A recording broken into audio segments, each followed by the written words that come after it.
শুভ সকাল আমার প্রিয় বন্ধুরা, আশা করছি তোমরা যে যেখানে আছো সকলে ভালো আছো, সুস্থ আছো।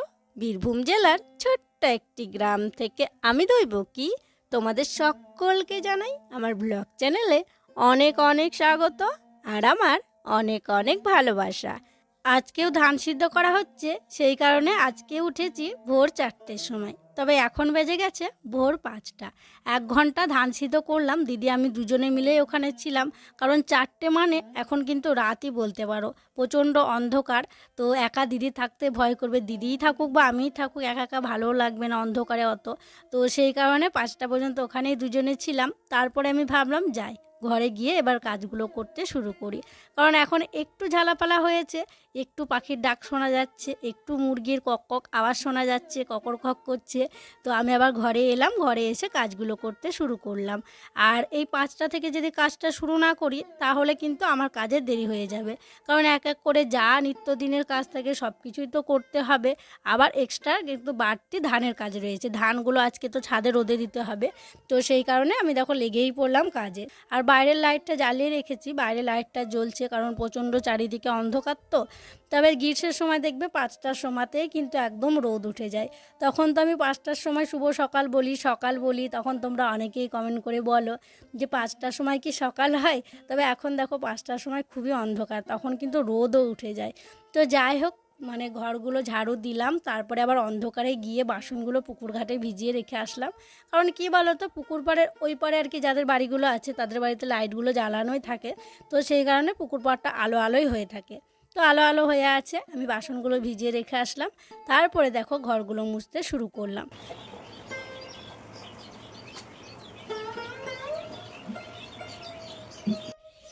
এই দেখো রুদ্রসোনা তো এখনও ঘুম ভাঙেনি, ওকে বাইরে নিয়ে যাব, চোখে মুখে জল দেবো, তারপরে ও ঘুম ভাঙবে। আর এদিকে এখানকার কি অবস্থা দেখো, মানে এইটুকু কালকে গোছাবো গোছাবো করে গোছানো হয়নি, সব এলোমেলো হয়ে আছে। আর ধান সিদ্ধ করতে এসেছিলাম ভোরবেলায়, চার্জারটা জ্বালিয়েছিলাম, কালকে অনেকক্ষণ জ্বলেছিল ভোর থেকে সকাল পর্যন্ত। আজকে আবার একটুখানি জ্বলে এটা সুইচ অফ হয়ে গেছিলো, আমার সুইচ অফ বলছি বাবা, মানে বন্ধ হয়ে গেছিলো। তো সেই জন্য আবার চার্জে বসিয়ে দিয়েছি।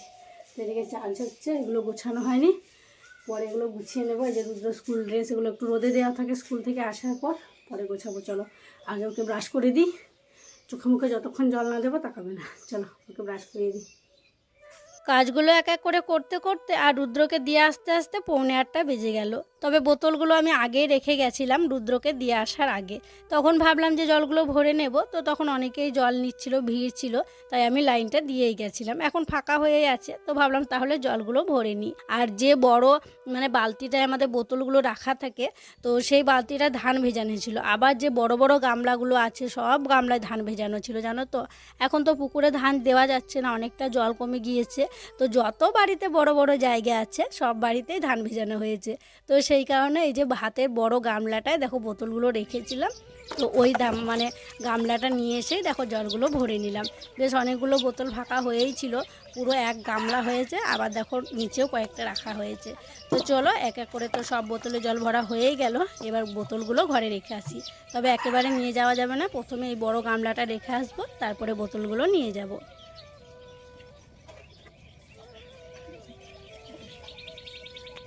বোতলগুলো রাখলাম, তারপরে দেখো ঝাঁটাটা নিয়ে চলে এলাম ছাদে। কারণ ছাদে ধান মেলে দেওয়া হবে, তো ছাদটা তো ঝাড়ু দিতে হবে। তো সেই কারণে ছাদটা ঝাড়ু দিয়ে নিচ্ছি। আর দেখো বাবা একটু স্বস্তি নিঃশ্বাস পড়লো গো, দেখো রোদ বেরিয়েছে। কারণ কালকে সারা দিনটা তো মেঘমেঘ করে কাটিয়েছিল, 1-2 ফোঁটা বৃষ্টিও হয়েছিল। পরশু দিন রাত্রে তো বৃষ্টি পড়া শুরু হয়ে গেছিলো, মানে আমরা খাওয়া দাওয়া করে শুতে যাব 10টা বাজছে, তখন দেখছি টিপটিপ করে বৃষ্টি পড়া শুরু। মানে আমার যে কী চিন্তা শুরু হয়েছিল কি বলবো। এমনিতেই সিদ্ধ করছি মুড়ির ধান, আর মুড়ির ধান জানো তো একটু ভালো রোদ হলেই ভালো, নইলে ওই ফাটা ফাটা হয়ে যায়, ভাত বেরোনোর মতো হয়ে যায়, বেশি একটু রোদ লাগে। তো মানে আবার যদি রোদ না পায় 2-3 দিন তাহলে কিন্তু নষ্ট হয়ে যায়। অত ধান যদি নষ্ট হয়ে যায় কি অবস্থা হবে বলো তো। সেই কারণে পরশু দিনে রাত্রের বৃষ্টি পড়া দেখে আমার এত মানে চিন্তা মাথায় চেপে গেছিলো কি বলবো। তবে কালকে ধান যখন সিদ্ধ হচ্ছিলো, এক সিদ্ধ দেওয়া হচ্ছিলো, তখনও জানো তো 1-2 ফোঁটা আর কি বৃষ্টি পড়ছিল। তো যাই হোক, আজকে ঠাকুর মুখ তুলে চেয়েছি, দেখো রোদ বেরিয়েছে, তো একটু খুশিতেই আছি। তো রোদটা দেখে ভালো লাগছে। দেখো ছাদে এলাম, ছাদে এসে ছাদটা দেখো পুরো ঝাড় দিয়ে নিলাম। এবার তো মানে ধান প্রায় সিদ্ধ হয়ে গেছে, আর একটুখানি করলে আর কি হয়ে যাবে। তারপরে ধানগুলো তুলতে শুরু করব। ছাদে বস্তায় বস্তায় নিয়ে আসবো, নিয়ে এসে তখন গোটা ছাদে ধানগুলো মেলে দেবো। ছাদটা ঝাড় দিয়ে আসলাম, তারপরে ভাবলাম একদম উনুনে ছাই তুলে উনুন শালটাও লেপে নিই, তারপরে তখন ধানগুলো তুলতে শুরু করব। আর ধানগুলো তুলতে অনেকটাই সময় লাগবে, আর এদিকে লেপে রাখলে আগে শুকিয়েও যাবে, তো সেই জন্য আবার লেপতে শুরু করলাম। আর লেপছে, আর উনুনটার অবস্থা দেখো, কালকে পিঠে হয়েছিল, সেই কারণে পুরো উনুনের মানে ধারটা একদম সাদা সাদা হয়ে আছে। কারণ কি হয়েছে জানো তো, কালকে তাওয়াটা না একদিকটা নিচু হয়েছিল, মানে ওই যে আমি গুলেছিলাম পিঠে করার জন্য যেটা চাল গুঁড়ো দিয়ে, সেটা দেওয়া মাত্র একদিকে পুরো পড়ে যাচ্ছিল, নিচু হয়েছিল, একদিককার ঝিক একটুখানি ছেড়ে গেছে, তো সেই কারণে এমনটা হয়েছিল। আর অনেকক্ষণ ধরে উনুন জ্বলেছিল, তো আগের দিন পিঠে করেছিলাম তখন, সেই কারণে আরোই ছেড়ে গিয়েছে। এই দেখো আজকেও দেখো ছেড়ে গেল, মানে আগের দিন পিঠে করে লেপছিলাম সেই দিন একদিকটা ছেড়ে গিয়েছিল, আবার দেখো আজকে লেপার সময় তো আর একদিকটা ছেড়ে গেল। তো যাই হোক, ওটা দেখো আর লাগালাম না, কারণ আর পিঠে করব না মনে হয় এবছর, পরে তখন আবার দেখা যাবে, এমনিতে তো আর কিছু হয় না। তো যাই হোক, উনুনটা লেপলাম, তারপরে দেখো ওই দিকটাও লেপে নিচ্ছি। আর আজকে একটু বেশি করে গোবর আর মাটি দিয়েছি, কারণ আগে তো আমি লাল মাটি দিয়ে লেপছিলাম, তখন হালকা করে আর কি মাটি দেওয়া হচ্ছিল, বেশি দিচ্ছিলাম না, মানে বেশি দিলে তাড়াতাড়ি শেষ হয়ে যাবে, তো সেই কারণে কেমন ছালোটা ছালোটা হয়েছিল, তাই আজকে বেশি করে গোবর মাটি দিয়ে পুরো করে লেপে নিলাম। সব ধান সিদ্ধ করা হয়ে গেছে, আর ছাদে তোলাও শুরু হয়ে গেছে। প্রথমে রুদ্র বাবা তুলছিল, তারপরে ও আবার মাঠে গেল, মাঠে কাজ আছে, তো যেটুকু আছে আমি ভাবলাম তাহলে সেটুকু আমি তুলে দিই, তাই দেখো দিদির কাছে মাথায় তুলে নিলাম, তারপরে নিয়ে চলে এলাম ছাদে। আর এই যে দেখো লম্বা করে মানে টেনে টেনে দেওয়া আছে, ওগুলো রুদ্র বাবা আগে নিয়ে এসেছিলো, দিয়ে এভাবে আর কি রেখেছিল। তো সব ধান নিয়ে আসবো, তারপরে ছড়িয়ে ভালো করে গোটা ছাদে মেলে দেবো। এই যে দেখো কেটে নিয়েছি পুরো এক গামলা আলু আর কুমড়ো, আজকে অনেক দিন পর কুমড়ো রান্না হবে বাড়িতে। তবে একটা বড় কুমড়ো আছে, সেই কুমড়োটা এখন কাটছি না, কাকিমারা একটা কুমড়ো দিয়ে গেছিলো, একটা বলতে কেটে আর কি অর্ধেকটা দিয়ে গেছিলো, সেই কুমড়োটাই কাটা হয়েছে। আজকে অনেক দিন পর কুমড়ো রান্না করা হবে। এদিকে দেখো উনুন ধরিয়ে দিয়েছি, একদিকটায় আলু সিদ্ধ করতে দিচ্ছি, আর একদিকটায় ভাতের জন্য জল বসিয়েছি। এইমাত্র চাল দিলাম, আর এদিকে আমি কুমড়ো যে তরকারিটা করব কুমড়ো আলুর, সেই তরকারিটা বসিয়ে দিয়েছি। তো চলো দেখি, মানে জল লাগবে না বুঝলে, মানে নাড়াচাড়া করে ঢাকা দিয়ে দিয়েছি, একদম ঠিকঠাকই আছে, তবে আর একটু সিদ্ধ হবে। জল এখনও ছেড়েই যাচ্ছে, মানে জল লাগবে না, জল না দিয়ে ঠিকঠাক হবে। তার একবার ঢাকা দিয়ে দিই, তাহলে হয়ে যাবে কুমড়োর ঝালটা। আর এদিকে পেঁয়াজ দেখো কি অবস্থা করেছে, আমি এখানে পেঁয়াজে খোসা ছাড়াচ্ছিলাম। রুদ্র বাবা সকালবেলায় এই ঝুড়িটার এক ঝুড়ি পেঁয়াজ এনে দিয়েছিল, পুরোপুরি এক ঝুড়ি এনে দিয়েছিল, ছাড়িয়ে কইটুকু পেলাম দেখো, মানে এত খোসার বোঝাই ছিল, মানে টিপছি কিছুই নেই, ভিতরে ফাঁকা, মানে কইটুকু করে পেঁয়াজ পাওয়া যাচ্ছে, এত মোটা মোটা পেঁয়াজই। মানে যখন এই পেঁয়াজগুলো মানে ছিল, মানে আগেরবার যখন উঠানো হয়েছিল জমি থেকে, এইরকম মোটা মোটা ছিল, আর এখন দেখো কি অবস্থা, পেঁয়াজের হালটা দেখো। তবে এখনও এই ঝুড়ির এক ঝুড়ির মতো পেঁয়াজ আছে উপরে, সেই পেঁয়াজগুলো নামিয়ে নিয়ে আসতে হবে, দিয়ে এইভাবে বেছে রাখতে হবে। কতগুলো খোসা হলো দেখো এক ঝুড়ি পেঁয়াজে, এতগুলো খোসা। আর এই যে এর থেকে তো এখনও পর্যন্ত বাদ যাবে, একটুখানি করে পাবো আর কি, একটা পেঁয়াজে একটুখানি পাচ্ছি, ওই আর কি কোনো রকমে চালাচ্ছি। ওই বললাম না আর এক ঝুড়ি মতন আছে, ধীরে ধীরে দু ঝুড়ি বোধহয় হয়ে যাবে। তো দুজনে মিলে একদিন যাবো উপরে, সব পেঁয়াজগুলো নামিয়ে আনবো, দিয়ে এইভাবে খোসা ছাড়িয়ে রাখবো, আর একটু ছাড়াতে হবে, দিয়ে রান্না করে খেয়ে নেবো। ততদিনে আমাদের যেগুলো লাগিয়েছি সেগুলো হয়ে যাবে গো। তো চলো আমি এদিকে মশলাটা বেটে নিই, আর খোসাগুলো ফেলে দিয়ে আসি, দিয়ে তখন তরকারি করবো।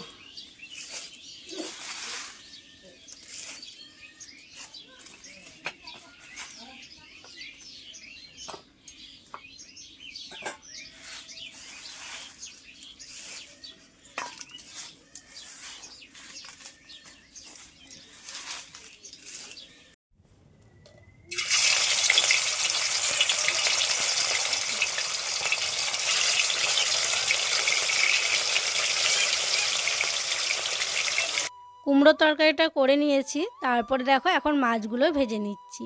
আর আজকে মাছ দিয়ে বেগুন দিয়ে আলু দিয়ে টমেটো দিয়ে তরকারি করব। তো এখানে জানো তো দু রকমের দুটো মাছ আছে, একটা হচ্ছে সিলভার মাছ আর একটা হচ্ছে রুই মাছ। তবে মাছগুলো খুব একটা বড় ছিল না, ছোট সাইজেরই ছিল। আর এই দিকটাই কড়াইটাই মাছ ভাজছি বলে দেখো মাছগুলো লেগে লেগে যাচ্ছে। তোমাদেরকে বলি না আমি যে মাছ ভাজার সময় কড়াইটাকে ওই দিকে দিই, আজকে দেখলাম ভাতটার একটুখানি হবে, আজকে আর পাল্টাপাল্টি করবো না, ওই দিকটাতেই ভেজে নিই। যতই জাল দিচ্ছি তাও দেখছি লেগে লেগে যাচ্ছে। তো যাই হোক, আর এই দিকে দেখো ভাতটা একদম টক বগিয়ে ফুটে উঠেছে। তো ভাতটাও প্রায় হয়ে এসছে, একটু পরে ভাতটাও নামিয়ে নেব। আর এই যে মাছগুলো এক পিঠ হলো, আর এক পিঠ দেখো উল্টে দিচ্ছি। একটু নাড়াচাড়া আগে অবশ্য করেছিলাম, তখন উল্টায়নি, ও যে লেগে লেগে যাচ্ছিলো, তো সেই কারণে একটু আর কি নাড়াচাড়া করেছিলাম, নইলে আরোই লেগে যেত। তো দেখো এক দুটো কিন্তু লেগে গেছে, একটু ভাঙা ভাঙা হয়ে গেল।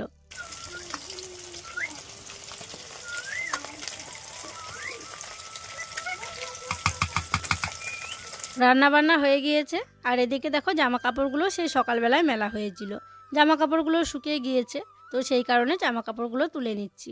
আর রুদ্র স্কুল ড্রেসটা এখানে আর কি রোদে দেওয়া ছিল, স্কুল থেকে এসেছিলো, ঘেমে গেছিলো তো, আর একটু ঝেড়ে নিলাম। কেন বলো তো, ওই যে জবা পোকাগুলো অনেক লেগেছিলো, তো সেই কারণে ড্রেসটা আবার একটু ঝেড়ে নিলাম। তো চলো জামা কাপড়গুলো রাখি, তারপরে সবাইকে খেতে দেবো।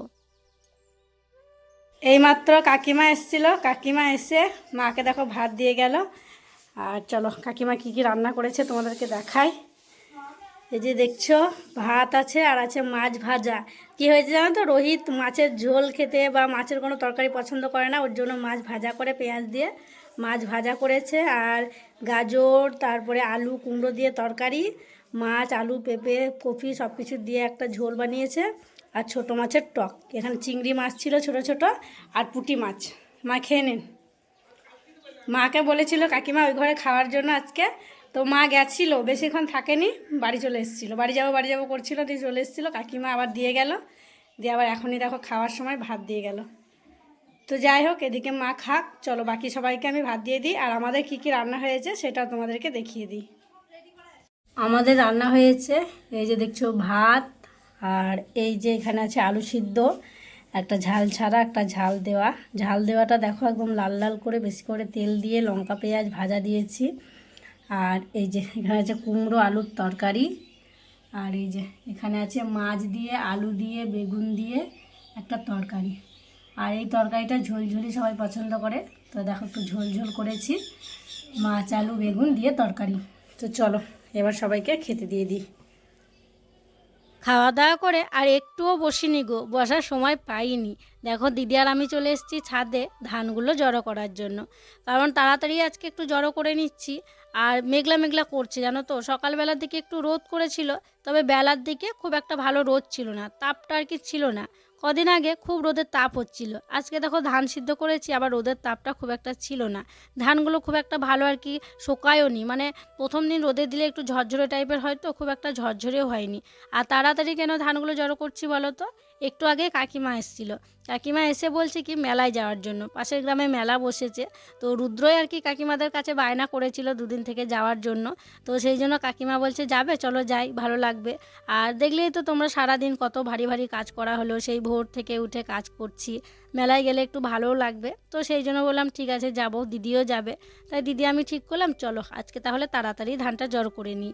আর করতে তো হতো একটু পরে, তো সেই জন্য তাড়াতাড়ি জড়ো করে নিলাম। আর ওই যে রুদ্র বাবা বানিয়ে দিয়েছে ওইটা দিয়ে তো খুব তাড়াতাড়ি আর কি করা হয়ে গেল। আর দুজনে মিলে করলে ভালো হয়, একা একা একটু অসুবিধা হয়, তবে দুজনে মিলে করলাম বলে তাড়াতাড়ি হয়েও গেল। এদিকে দেখো এক জায়গায় জড়ো করে দিয়েছি, তারপরে দুজনে মিলে ঝাঁটা নিয়ে ঝাড় দিতেও শুরু করেছি। তবে ধানটা আজকে খুব ছোট করে জড়ো করলাম না, একটু বড় করেই রাখলাম, কারণ ওই যে বললাম না জলটা মরেনি, এখনও কিন্তু ভেজা ভেজা ভাবটা হয়ে আছে। আর ভাত বেরোনো হয়েছিল, মুড়ির ধান কিন্তু যতটা ভাত বেরোনোর মতো হবে ততটা ভালো মুড়িও হবে। আর এই ধানটা তো কাকাদের কাছে নেওয়া হয়েছে ভালো মুড়ি করার জন্য, নরম মুড়ি করার জন্য। তো যাই হোক, এখন 4-5টা ঝাড় দিয়ে ধানটাকে এক জায়গায় জড়ো করে নেব, তারপরে তখন ত্রিপলটা নিচ থেকে নিয়ে আসব, নিয়ে এসে ঢাকা দিয়ে দেবো। আর এদিকে তো অনুসুয়া রুদ্র ওরা তো খুবই খুশি, শুনেছে না মেলায় যাব, সেই জন্য ওরা মানে আনন্দতে আমাদের পিছু পিছু ঘুরে বেড়াচ্ছে যে কখন যাবে মা, কখন যাবে। ওদেরকে বলছি সন্ধ্যাবাতি দেবো, তারপরে টোটো আসবে, দিয়ে যাব। ওরা সেই মানে কি বলবো অধৈর্য হয়ে যাচ্ছে মেলায় যাওয়ার জন্য। তো যাই হোক দেখো, এই যে দেখছো এলোমেলো করেই জড়ো করা আজকের মতো হলো, কারণ এক জায়গায় আর জড়ো করলাম না। এবার মানে ত্রিপলটা নিয়ে আসবো, দিয়ে ঢাকাটা দিয়ে দেবো। সন্ধ্যেবেলা দেখো একটু রেডি হয়ে গেছি, কারণ আমরা যাবো পাশের গ্রামে মেলা দেখতে। তো ছোটোখাটো একটা মেলা হয়েছে ওখানে। তো সেই জন্য রুদ্র সেই কালকে থেকে বায়না করছে ও যাবে। কালকে গেছিলো রোহিত গেছিলো, জিলিপি নিয়ে এসেছিলো, মানে জিলিপি আমাদের বাড়িতে দিয়েছিল, খেয়েছি, দিয়ে ও শুনেছে কাকা মেলায় গিয়েছিল আমি যাব। সেই মানে সারাদিন বলেই যাচ্ছে কালকে সন্ধ্যে থেকে। কাকিমাকে রাজি করিয়েছে, কাকিমা যাবে, বৃষ্টি যাবে, আমি, দিদি, অনুষা সবাই মিলে যাবো মেলা দেখতে। মেলা বসলেই যেতে হবে নাকি? প্যান্টটা ফেটে যাবে তো, ওরকম করতে হয়।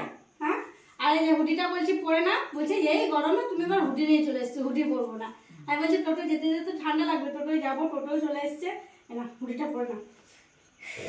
টুপি পরতে হবে না, টুপিটা টোটোতে থাকবা তখন পরবো, তো যে তখন পরে খুলে দেবা, এটা পরে থাকতে হবে না। টোটো তো খুলে কোথায় রাখবো, আমি বড় ব্যাগ নেবো না। হাত ধরো, হাত ধরো।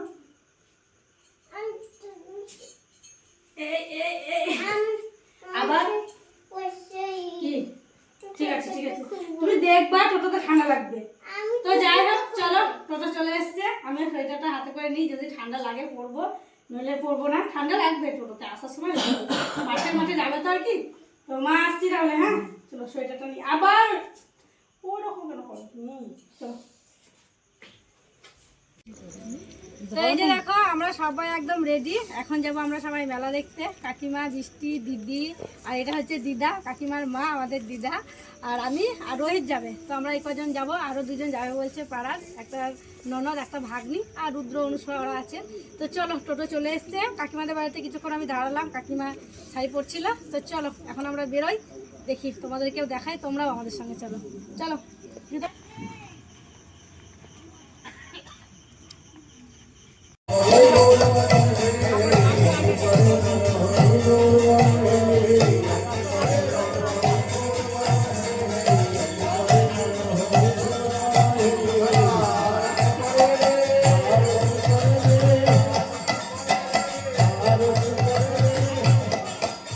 চলে এসেছি মেলায়। আর প্রথমে তো তোমরা গেটের মুখে দেখলে যে কতটা ভিড়।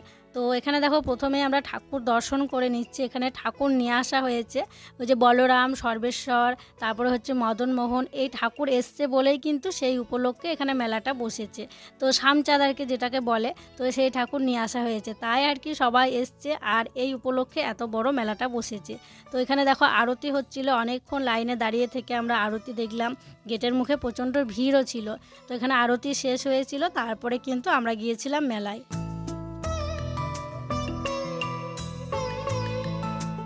ঠাকুর দর্শন করার পর মেলায় ঘোরাঘুরি শুরু করেছিলাম। তারপরে দেখো চলে এসেছি ঘুগনির দোকানে। আর মেলায় এসেছি, ঘুগনি খাবো না তাই কখনো হয়? মেলায় এলে যদি ঘুগনি ফুচকা না খায় তাহলে কিন্তু মেলায় এসেছি মনেই হয় না। তো সবাই মিলে দেখো বসে পড়েছে ঘুগনি খাওয়ার জন্য। আর ঘুগনি খেতে এই যে সবাই মিলে বসে গল্প করে খেতে দারুণ লাগে। তো এখানে সবাই মিলে গল্প করলাম, ঘুগনি খেলাম।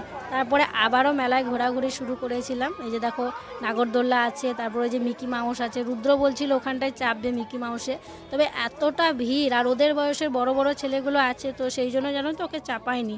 মানে বড় বড় ছেলেগুলো লাফাবে তখন ও আর কি উল্টে উল্টে পড়ে যাবে, সেই জন্য ওকে আর চাপায়নি। তবে এই যে গাড়িগুলো ঘুরছে এখানে রুদ্রকে চাপিয়েছিলাম। আর প্রচণ্ড ভিড়, দেখছো প্রচণ্ড ভিড়। তো যাই হোক, তারপরে দেখো আমরা অনেক ঘোরাঘুরি করেছি, এখন হচ্ছে বাড়ি যাব। তো বাড়ি যাওয়ার আগে বাবার জন্য পাঁপড় নিয়ে নিচ্ছি, বাবা, রুদ্র বাবা, যারা আর কি বাড়িতে আছে, জামাইবাবু আছে, মা আছে, সবার জন্য পাঁপড় নিয়ে নিলাম, আর ঝুড়ি ভাজা নিলাম, আর এখান থেকে নিয়েছিলাম জিলিপি। আর জিলিপির এত ভিড় তোমাদেরকে কি বলবো, অনেকক্ষণ আমার সময় লেগেছিল জিলিপিটা আর কি নিতে, অনেক ভিড় ছিল, অনেকক্ষণ ধরে দাঁড়িয়ে থাকার পর জিলিপি আর কি পেয়েছিলাম। তো যাই হোক, মেলা দেখা হলো, অনেকক্ষণ ধরেই ঘোরাঘুরি করলাম, এতটা ভিড় ছিল। আর রুদ্র বাবা আসেনি, রুদ্রকে হাতে ধরে আছি, তো সেই জন্য বেশি কিছু তোমাদের সাথে শেয়ার করতেই পারিনি গো। এখন বাজছে রাত 9টা, আর এইমাত্র আমরা ঠাকুর দেখে মেলা দেখে বাড়ি এলাম। আর রুদ্র দেখো কি নিয়েছে, বাবা এদিকে সদা, এখানে দাঁড়াও। রুদ্র নিয়েছে রেলগাড়ি, কিন্তু চলছে না কেন বুঝতে পারছি না।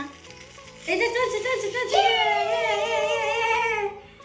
রুদ্র নিয়েছে রেলগাড়ি, আর আমি নিয়েছি একটা ক্লিপ। আমি অন্য আর কিছু নিইনি, একটা ক্লিপ নিয়েছি, ব্যাক ক্লিপ। আর এই যে এখানে আছে পাঁপড় ভাজা আর ঝুড়ি ভাজা। বাবা ঝুড়ি ভাজাগুলো খেতে খুব পছন্দ করে, তো সেই জন্য এই ঝুড়ি ভাজাগুলো দু প্যাকেট নিয়ে এসেছি।